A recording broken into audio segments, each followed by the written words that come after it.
করছো কি করছো? করো না করো না, বৎসরকার দিনে এমন পাপ করো না গো। কেন, কি হলো দিদি? ও তো আর এও স্ত্রী নেই গো, ও তো ডিভোর্স হয়ে গেছে। আপনারা শুধু একটা কথা জেনে রাখবেন, আমি আর রাধা আমরা এখনো স্বামী স্ত্রী। ভালোই হয়েছে, তুই যখন কাটোয়া একবার এসেই পড়েছিস তখন তুই এখানেই থাকবি। পিস বাবা একা ফিরে যাবে, তোকে আমি কিছুতেই ও বাড়িতে ফিরতে দেবো না, কিছুতেই না।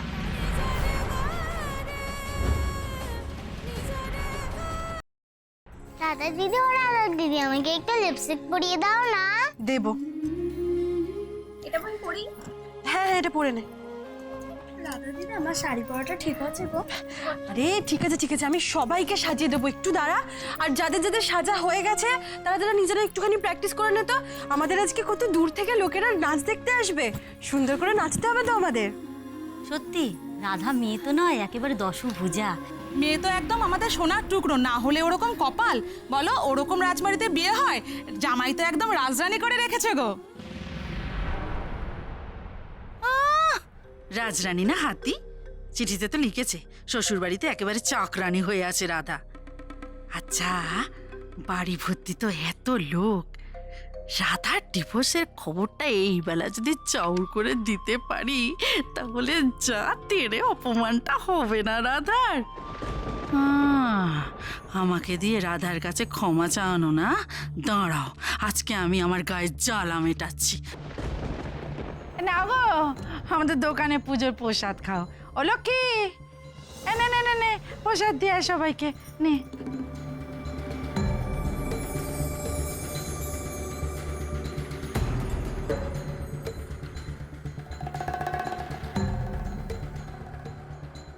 আমিও আজ পয়লা বৈশাখ উপলক্ষে কালী মন্দিরে পুজো দিয়েছি গো। এই নাও, তোমরা সবাই প্রসাদ নাও।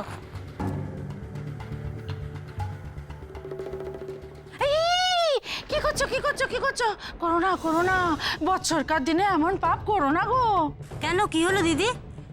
আমি তো ওকে একটু সিঁদুর ছোঁয়াতে গিয়েছিলাম। হ্যাঁ গো, সেটাই তো সব থেকে বড় পাপ করতে যাচ্ছিলে গো তুমি। সিঁদুর কারা পড়ে? এও স্ত্রীরা, তাই তো? ও তো আর এও স্ত্রী নেই গো, ও তো ডিভোর্স হয়ে গেছে।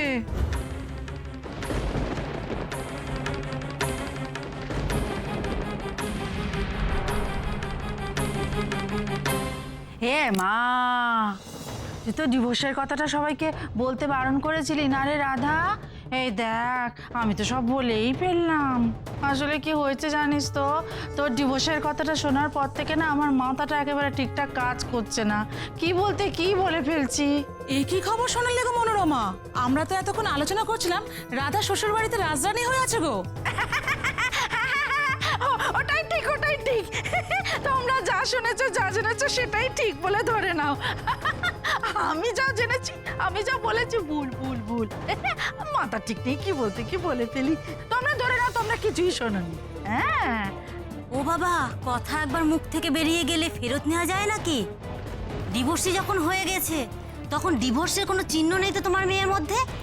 দিব্যি হাসছে, খেলছে, ফুর্তি করছে। তা ছাড়াছাড়ি হয়ে গেছে যখন, তোমার মেয়ের সঙ্গে জামাই এসেছে কেন? মেয়েকে কি বাপের বাড়ি রাখতে? রাখতে এসে দেখছি যে জামাই নিজেই তো এখানে থেকে গেছে। সত্যি বাবা রাধা, তোদের শহরে ছলাকলা বোঝা দায়। এখন এসব কথা ছাড়ো, কেন ডিভোর্সটা হলো সেটা আগে জানো। এই রাধা, তোকে ডিভোর্স দিল কেন? তুই এত মোটা বলে? বেশি খাস বলে? নাকি স্কুলের গন্ডি বেরোসনি বলে? নাকি বিয়ের সময় পাত্রপক্ষ যা দাবি দাবা করেছিল তা তোর বাবা দেয়নি বলে? কেন হলো বল, কেন হলো?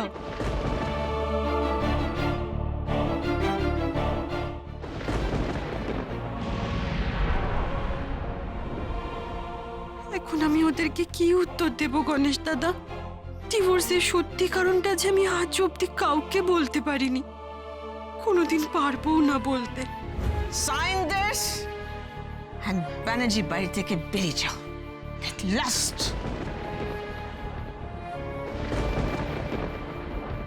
আরে চুপ করে রইলে কেন? ডিভোর্সটা কেন হলো বল। সেটা নিয়ে আপনাদের মাথা ঘামাতে হবে না।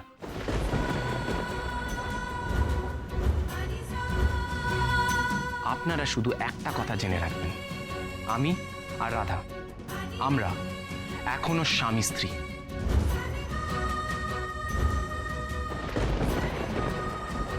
আর এটাই সত্যি।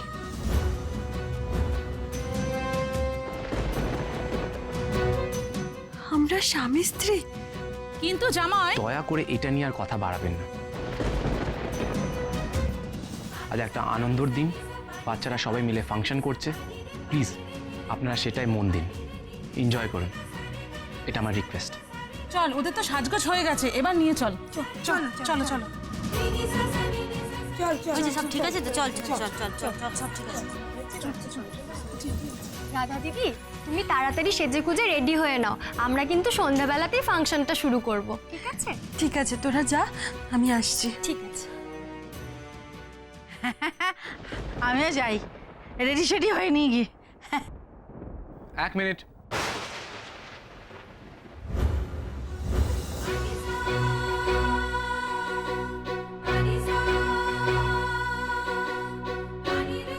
মুখ ফসকে একবার ভুল করে ফেলেছেন, ঠিক আছে,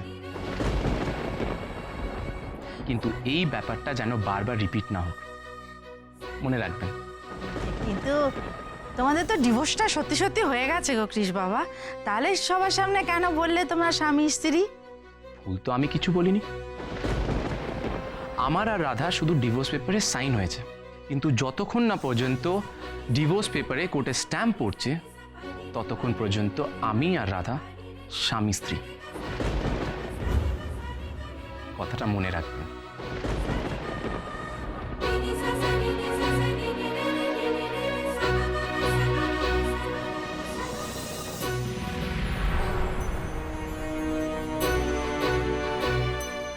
আমার জন্য আপনাকে বারবার অস্বস্তিতে পড়তে হচ্ছে, সেজন্য সরি গোমরামুখ। আর আপনি যে আজ আমাকে এত বড় একটা অপমানের হাত থেকে বাঁচালেন, এত বড় একটা স্বীকৃতি দিলেন, তার জন্য থ্যাংক ইউ। ওদের মধ্যে কোনোদিনও বনিবনার অভাব যে হবে না, এ আমি প্রথম দিন থেকেই জানি।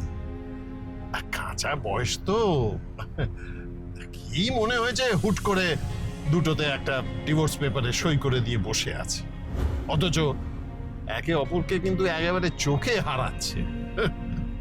তাই ভাবলাম ওদের 4 হাত আবার এক করে দেওয়ার দায়িত্বটা না হয় আমিই নিই। না না না, শুধু আপনি নন, কিন্তু যারা দিদিভাই যদি আপনাকে হেল্প না করতো তাহলে কিন্তু। হ্যাঁ হ্যাঁ, ঠিক বলেছ রমলা, একদম ঠিক। সবকিছু জেনেও যে যারা আর শোভা কাটোয়া যেতে রাজি হয়েছে, সেজন্য I am really grateful to all of them.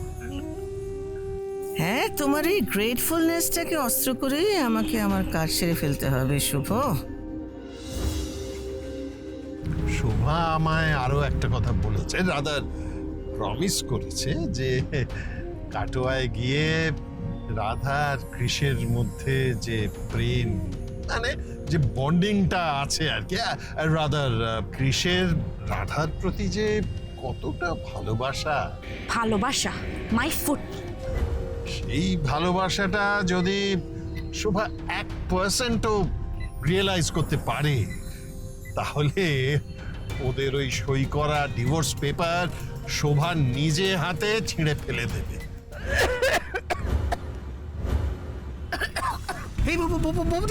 কাশি হচ্ছে তোমার? শোভা, টেক কেয়ার। আমি বলছি যা অবস্থা দেখছি তাতে তোমার চিঠি ওই ওদের কাছে পৌঁছানো আর না পৌঁছানো একই কথা। শোভা, আর ইউ ওকে? খুব কষ্ট হচ্ছে দিদিভাই? হ্যাঁ, খুব খুব খুব কষ্ট হচ্ছে। হঠাৎ কাশছো কেন গো? ঠিক আছে ঠিক আছে, I am fine. You are not fine aunty. Uncle, আন্টির ব্যাগে ইনহেলারটা আমি দেখেছিলাম, বার করে দাও তো।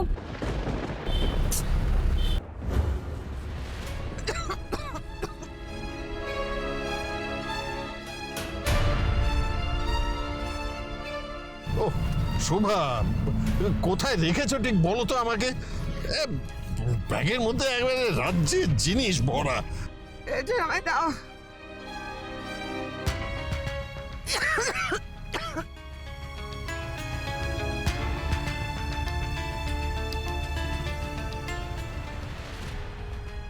ইনহেলে খুঁজতে গিয়ে ওই বিশেষ শিশি শুভ আবার হাতে পেয়ে যাবে না তো? নমস্কার,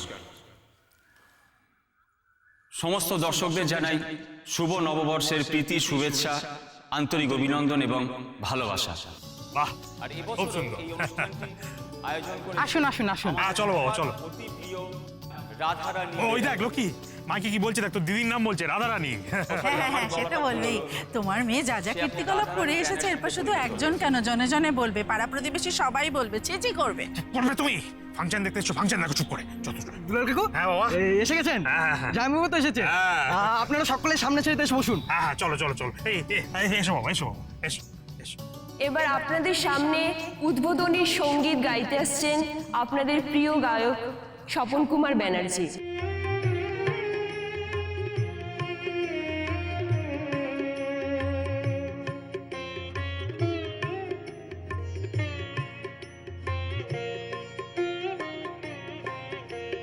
সবারে করে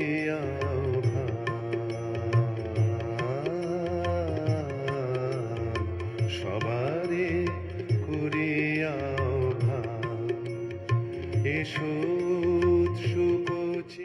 আচ্ছা বাবা, একটা কথা বলতে পারো, রাধামা কোথায়? রাধামা সে তো গ্রিন রুমে আছে, তার তো দম ফেলার সময় নেই। আপনারা সকলে মিলে আরাম করে ফাংশন দেখতে থাকুন। মা, বাবা, গোমরামুখ, ওরা কি এলো ফাংশন দেখতে?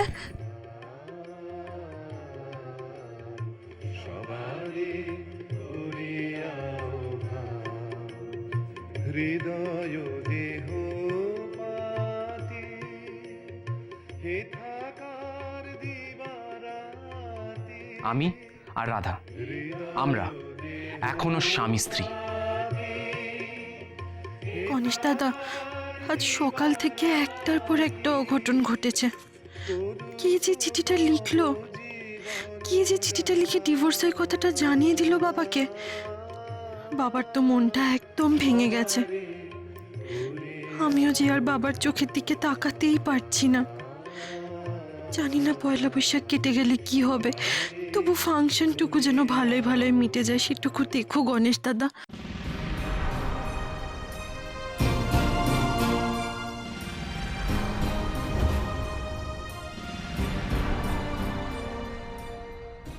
শুভ যেভাবে আমার ব্যাগটা হাতড়াচ্ছে, যে কোনো মুহূর্তে শিশিটা ওর হাতে চলে আসবে। ওর মধ্যেই তো আমার মারণ রয়েছে। ও শোভা, কোথায় রেখেছো ঠিক বলো তো আমাকে। ব্যাগের মধ্যে একবারে রাজ্যের জিনিস ভরা। আচ্ছা, ইনহেলারটা তো একটু একটা পার্টিকুলার জায়গায় রাখতে পারো, এমার্জেন্সিতে দরকার হলে।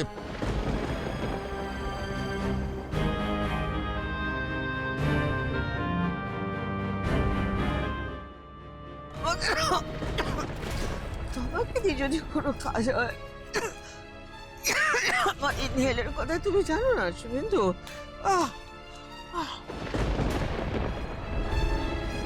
কি হলো ব্যাপারটা? আন্টি এরকম নিজের ব্যাগটা আঙ্কেলের হাত থেকে ছো মেরে নিয়ে নিল কেন? কি আছে আন্টির ব্যাগে? এখন কেমন লাগছে? ব্যথা। দেখো দিদিভাই, এখনই তোমার এত কষ্ট হচ্ছে, তারপর কাটোয়া পৌঁছে তো তোমার ওখানে ধুলো টুলোতে আরো বেশি কষ্ট হবে না? হাঁপানিটা আবার বেড়ে যাবে। কৃষও ঠিক তোমার মতনই এই রোগটা পেয়েছে। ইস, মুখটা কিরকম শুকিয়ে গেছে গো। আরে তুমি শুকিয়ে দেখছো, তোমাকে চোখ বলে কিছু নেই। না, আমার তো কিরকম চিন্তিত মনে হচ্ছে, দেখতে পাচ্ছ না? দেখো আমরা সবাই কিরকম হইচই করতে করতে কাটোয়া যাচ্ছি, আর যেন এক রাশ চিন্তা নিয়ে মানে বৌদি চুপচাপ বসে আছি আর ভাবছি। কি বৌদি, তোমার কিসের এত টেনশন বলো তো? মানে কি নিয়ে টেনশন বলবে একটু? দিব্য সারাপ, আমার কোনো টেনশন নেই। যেখানে যাচ্ছ চুপচাপ চলো, কথা বলো না, টক টু মাচ।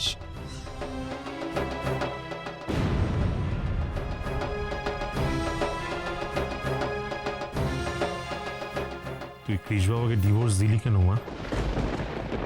কি এমন হয়েছিল যে ডিভোর্সের সিদ্ধান্ত নিতে হলো? বাবা, আমি তো তোমাকে বললাম যে রাধামা,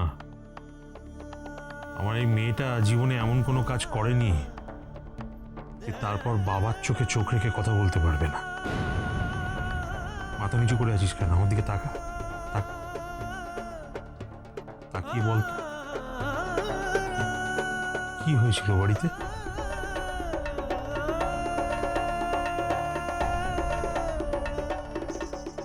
কিরে চুপ করে আছিস কেন? চুপ করে থাকলে তো কোনো সমস্যার সমাধান হবে না। দেখ রাধামা, এই কথা আমি ভালো করেই বুঝতে পেরেছি যে বাড়িতে বৌঠান মানে শুভর স্ত্রী তোকে ভালোবাসা তো দূরের কথা, তোকে সহ্যই করতে পারেন না। কৃষ বাবা বিয়ের সময় খানিকটা অনিচ্ছা সত্ত্বেও তোকে বিয়েটা করেছিল, কিন্তু রাধামা তখনকার কৃষ বাবা আর এখনকার কৃষ বাবায় তো আকাশ পাতাল তফাৎ। কৃষ বাবা তো এখন অনেক বদলে গেছে রাধামা। ও তোর ভালো মন্দের দিকে নজর রাখতে শিখেছে, আর সবচেয়ে বড় কথা তুই তো কৃষ বাবাকে অসম্ভব ভালোবাসিস। তাহলে তুই ডিভোর্স দিলি কেন রাধামা? কেন বল, কেন? বাবা আস্তে, এখানে অনেক লোকজন আছে, এখন এসব কথা থাক না বাবা। থাক না, লোকজন থাক, এত লুকোচাপার তো কোনো প্রয়োজন নেই। ভোলা মহেশ্বরের মন্দিরে যেদিন কৃষ বাবার হাত থেকে তোর স্মৃতিতে সিঁদুর পড়ে গিয়েছিল সেদিন থেকে তো কৃষ বাবাকে তুই স্বামী হিসেবে মেনে নিয়েছিস রাধামা। সে কি আমি জানি না? এই বিয়েটা কৃষ বাবার অনিচ্ছায় হতে পারে, কিন্তু তোর অনিচ্ছায় তো হয়নি। তাহলে এই ডিভোর্স কেন আমাকে বল। বাবা আমার কথাটা একটু বোঝার চেষ্টা করো। এই সমস্ত কথা এখানে লোকজনেদের কানে গেলে সবাই গোমরামুখকে ভুল বুঝবে, খারাপ ভাববে। এখন এসব কথা থাক, আমাদের ফাংশনটা ভালোই ভালো মিটে যাক, তারপর না হয়। বুঝতে পেরেছি, তুই সত্যিটা তোর বাবার কাছেও লুকিয়ে যেতে চাস, তাই তো? বেশ, বলতে ইচ্ছে না হলে বলিস না আমাকে। তবে এটা আমি বুঝতে পেরেছি যে ওই বাড়িতে একটা মারাত্মক কিছু ঘটনা ঘটেছে, তাই এই ডিভোর্সের সিদ্ধান্ত তুই নিয়েছিস। আর লজ্জায় হোক, খারাপ লাগা থেকে হোক, সেই কথাটা তুই আমাকে বলতে চাইছিস না। যে একটা কথা ঠিক, সেটা আমি অনুভব করতে পারছি যে তুই যে কলকাতায় তোর শ্বশুর বাড়িতে খুব কষ্টে ছিলি, তোর যে একদম ওখানে থাকতে ভালো লাগছিল না, সেটা আমি বুঝতে পেরেছি। না বাবা তুমি বিশ্বাস করো। রাধামা, রাধামা, আমি যদি জানতাম যে তোদের এই ডিভোর্সটা হয়ে গেছে তাহলে কিন্তু আমি তোকে কলকাতায় এত কষ্ট করে থাকতে দিতাম না মা। আমি নিজে কলকাতায় গিয়ে তোকে নিয়ে আসতাম এখানে। দেখ ভালোই হয়েছে, ভালোই হয়েছে। তুই যখন কাটোয়া একবার এসেই পড়েছিস তখন তুই এখানেই থাকবি। কৃষ বাবা একা ফিরে যাবে, তোকে আমি কিছুতেই ও বাড়িতে ফিরতে দেবো না, কিছুতেই না।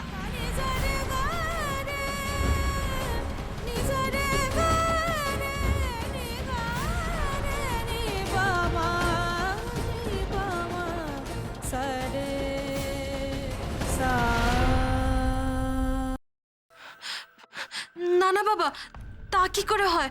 আমাকে তো কলকাতা ফিরতেই হবে। কেন কলকাতায় ফিরতেই হবে? কেন? তোর তো ডিভোর্স হয়ে গেছে, এখন কোন পরিচয় নিয়ে তুই ও বাড়িতে থাকবি বল? কিন্তু বাবা আমি তো এসবি গার্মেন্টসে চাকরি নেওয়ার সময় বন্ডে সই করেছিলাম যে আমি 1 বছর আগে চাকরি ছাড়তে পারবো না, তাই আমাকে 1 বছর তো চাকরিটা করতেই হবে বাবা। ওসব বন্ড ফন্ড আমি মানি না। কিসের বন্ড? ডিভোর্সের কাগজে যখন একবার সই হয়ে গেছে ওই বন্ডের কোনো মূল্য নেই আমার কাছে। আমি তোকে বলেছি তুই কলকাতায় ফিরে যাবি না, ওখানে কষ্ট করে থাকবি না তো থাকবিই না। আচ্ছা ঠিক আছে, ঠিক আছে, ঠিক আছে, বন্ডে সই করেছিস তো? আমি শুভর সঙ্গে কিংবা কৃষ বাবার সঙ্গে কথা বলবো যাতে ওই বন্ডের চুক্তি নাকচ করে দেয়।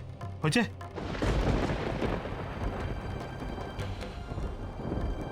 অফিসে গেলে তো তাও গোমরামুখকে আমি চোখের দেখা দেখতে পেতাম, কিন্তু অফিস যাওয়া বন্ধ হয়ে গেলে যে সেটুকুও চলে যাবে আমার জীবন থেকে।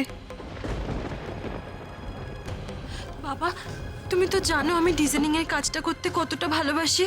হ্যাঁ জানি তো, জানি তো তুই ডিজাইন করবি, করবি মা। তুই আবার আগের মতো তাঁতিপাড়ায় যাবি, ওখানে তাঁতিদের নতুন নতুন নকশা শেখাবি, দরকার বলে নিজের হাতে তাঁত বুনবি। আর শুধু তাঁতি বা বুনবি কেন, তুই আবার রাধারানী বস্ত্রালয়ে আমার সঙ্গে বসবি, ব্যবসাটাকে তুই নিজে চালাবি মা। তোর যা প্রাণে চাই তুই তাই করবি, কিন্তু কিছুতেই আমি কলকাতায় তোকে ফিরতে দেব না।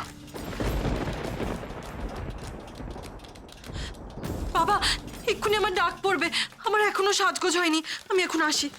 রাধামা শোন, রাধামা শোন, আমার কথাটা শুনে যা রাধামা। তুই যতই চাকরির দোহাই দিস না কেন রাধামা, আমি খুব ভালো করে জানি যে তুই কৃষ বাবাকে ছেড়ে থাকতে পারবি না বলেই কলকাতায় ফিরে যেতে চাইছিস। আর এই কথাটা শুধু একবার তোর মুখ থেকে বার করার জন্যে, বাজিয়ে দেখার জন্য আমি বারবার বলছিলাম যে আমি তোকে আর কলকাতায় যেতে দেব না।